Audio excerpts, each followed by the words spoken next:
There's a whole lore about dreaming. In fact, Sigmund Freud wrote a book called The Interpretation of Dreams, which many people think is the foundation of psychoanalysis.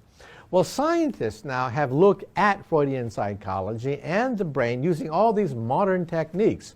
And first of all, we realize that perhaps Sigmund Freud wasn't totally wrong. There are many textbooks which simply dismiss Freudian psychology, calling it nuts. That is nothing but the sexual fantasies of a repressed Venetian scientist of the last century. But now we realize there's more to it. First of all, the unconscious mind. We can actually see the brain in motion. And we realize that much of the activity is totally unconscious, just like what Freud predicted. And Freud also said there is the ego, the id, and the superego, that we are in a constant battle with our desires and our conscious. And we see that now with brain scans. The ego is basically your prefrontal cortex. That is who you are. When you wonder, where am I anyway? Well, you're right there. You are sitting right behind your forehead. And then your desires. We see the pleasure center right there at the center of the brain. That is the libido. We see where the pleasure center is located. And then your conscience is right behind your eyes. The orbital frontal cortex, right behind your eyes, is where your conscious is. And so we actually see that in motion. If you were to see a chocolate cake, you would see these three parts of the brain going zippity back and forth like a ping pong ball, because you're constantly debating the pleasure of eating a chocolate cake versus how fat you're going to become and all the sugar and the calories that you don't really need. So we see the beginnings of Freudian psychology coming out of brain scans.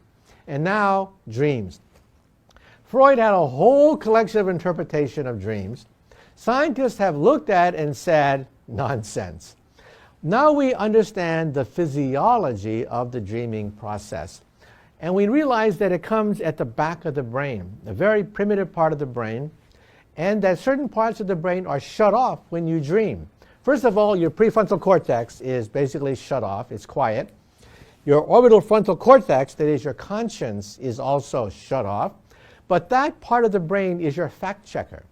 The part of the brain that said, that's not right, something's wrong, is right behind your eyes. That's shut off. What is active when you dream is your amygdala.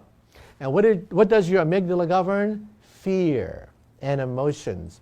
And so right then you know that when you dream, the active part of the brain is not the fact checker, not the rational brain, it's the emotional brain, the fearful brain that is active when you dream. And then there's some superstition called lucid dreaming, where you can actually control the direction of the dream. Well, that superstition last year became science fact. At the Max Planck Institute in Germany, they were able to show once and for all that lucid dreaming is testable, reproducible, it is real. And here's how they did it. They took a person who was about to go to sleep and told them that when you dream, clench your right fist and then clench your left fist. Now, when you dream, you are paralyzed. You cannot move when you dream.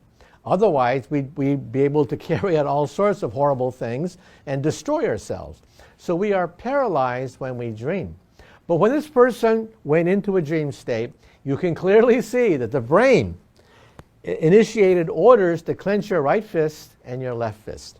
In other words, he was conscious while he was dreaming.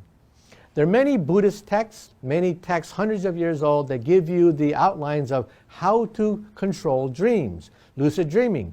We now know that it's not hogwash, that you can actually do this. You can actually direct the course of your dream. And then one day, we may be able to brain scan the brain as you dream and put it on a screen. In which case, somebody will be able to see you dream and know the direction of the dream, and you are conscious of the process. In other words, the movie Inception is not totally hogwash.